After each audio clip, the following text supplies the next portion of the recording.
Bonjour à tous, voici le résultat de vos votes Focus Chip et l'Idriss sort grand vainqueur du dernier. Merci à tous d'avoir pris la peine de voter.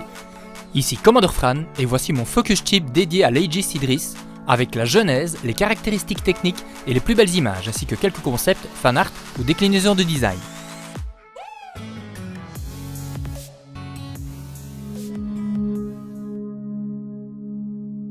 En 2943, l'UE a commandé 150 Idriss P à Aegis Dynamics, avec des fonds provenant du projet Saint World.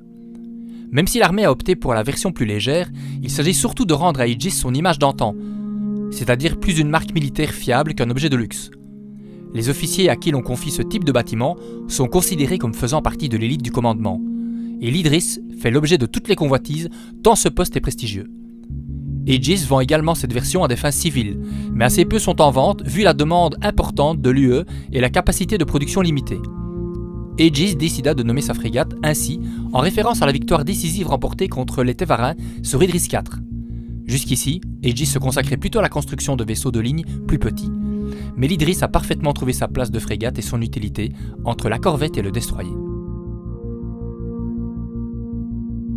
Il y a deux Idriss. En tout cas deux Idriss principaux, l'Idriss M et l'Idriss P.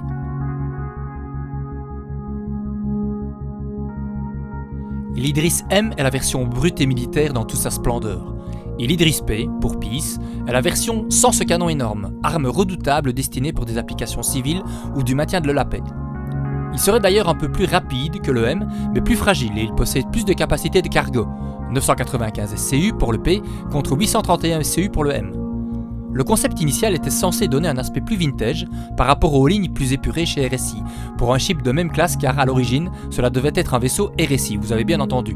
Ben Lesnick annonça plus tard que c'était une erreur de casting et Aegis lui fut préféré comme constructeur pour finir. Même si pas aussi maniable qu'une corvette Polaris, l'Idriss le restera bien plus qu'un croiseur de type Javelin par exemple, mais cela a un impact sur son blindage qui pourrait être meilleur d'après les spécialistes. Ici je parle de la version P. Pas vraiment de soucis pour la version M à ce point de vue-là. Cette frégate sera un élément incontournable lors d'opérations de soutien. Une seule pourra faire face à une attaque de nombreux vaisseaux de type chasseur malgré un feu nourri. L'Idriss recevrait différentes options de personnalisation et de configuration.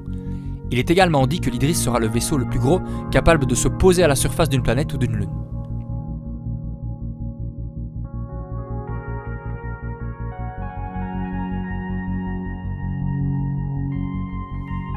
Alors, sur la jeunesse tout d'abord.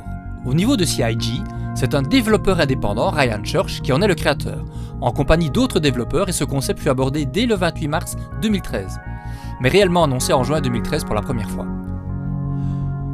En 2014, les équipes chargées de démarrer le développement intérieur ont dû se rendre à l'évidence que les dimensions originales ne conviendraient pas pour correspondre aux mensurations des Hornets présents dans les cinématiques de 2012, qui étaient pourtant déjà les plus petits de la gamme. C'est là que l'Idriss fut adapté de corvette à frégate. C'est l'équipe de la Foundry 42 UK qui s'est chargée de ces adaptations avec de nombreux intervenants dont Chris Roberts en personne. L'Idriss P est à 1800 $ seul, toutes taxes comprises, et il est depuis en Warbond à 1420 € et en Pledge à 1638 €. L'Idriss M est à 1200 $ seul, toutes taxes comprises lorsqu'il est en vente. Pour être tout à fait complet, il existe un upgrade de l'Idriss P vers une version K. C'est ce qui permet à l'Idriss P de s'équiper du Exodus Laser Beam de taille 10 de chez Hurston Dynamics, avec quelques points de défense et tourelles en plus, mais pas de quoi aller au-delà d'un M en termes de puissance de feu. Cet upgrade est à 300 $ en LTI avec une première annonce de 72 mois d'assurance qui avait fait grincer des dents, mais CIG va aller vers une assurance propre pour chaque équipement. Le premier Idriss observé in-game, ou en mouvement disons, fut pour la Gamescom 2017.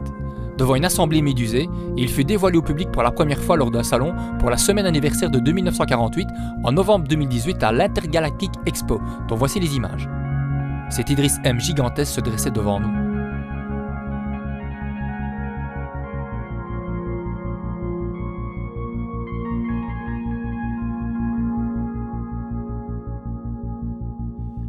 L'Idriss est annoncé avec un équipage de 8 à 28 personnes. Même si dans les faits il ne faudra pas spécialement être 8 pour une mise en orbite, mais pour profiter pleinement de ces installations, c'est autre chose.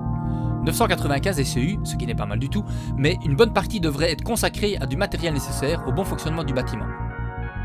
L'Idriss M, quant à lui, comme je viens de le dire, a 831 SCU. Il pèse 37 000 tonnes, fait une longueur de 233 mètres pour l'Idris P et 242 mètres pour l'Idris M, une envergure de 126 mètres et une hauteur de 46 mètres.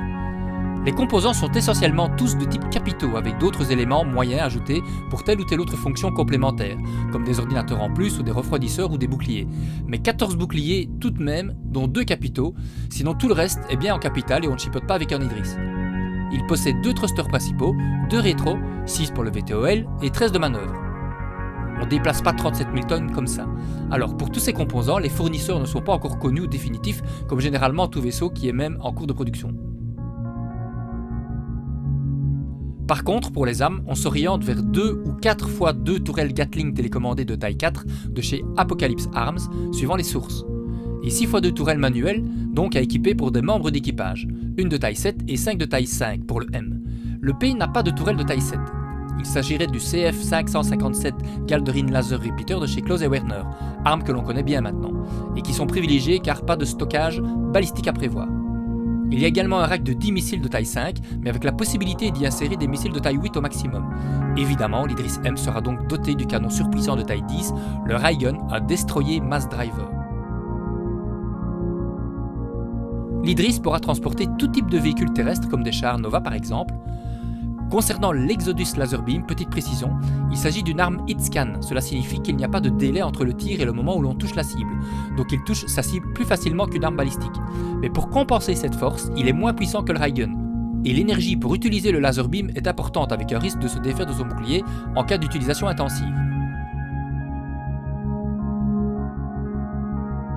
Pour son intérieur, une infirmerie, une prison, une salle de briefing, une salle de tir, une armurerie, une salle de repos, un mess, quartier pour le capitaine, 28 lits pour membres d'équipage, rien que ça. Le hangar pour l'Idris M permet d'embarquer 3 vaisseaux de taille chasseur et qu'elle est tout à fait capable de ravitailler.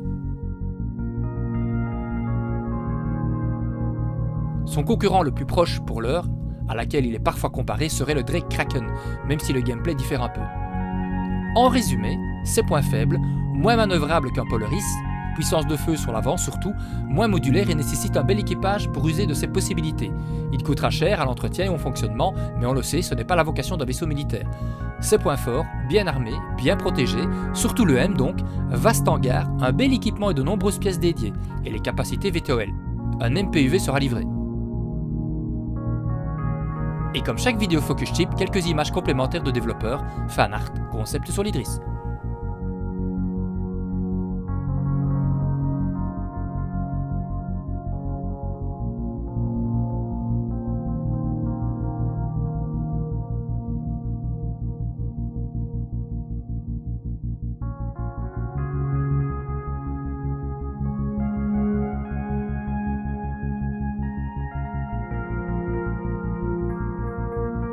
C'était Commander Fran pour le Focus Chip sur l'Aegis Idris.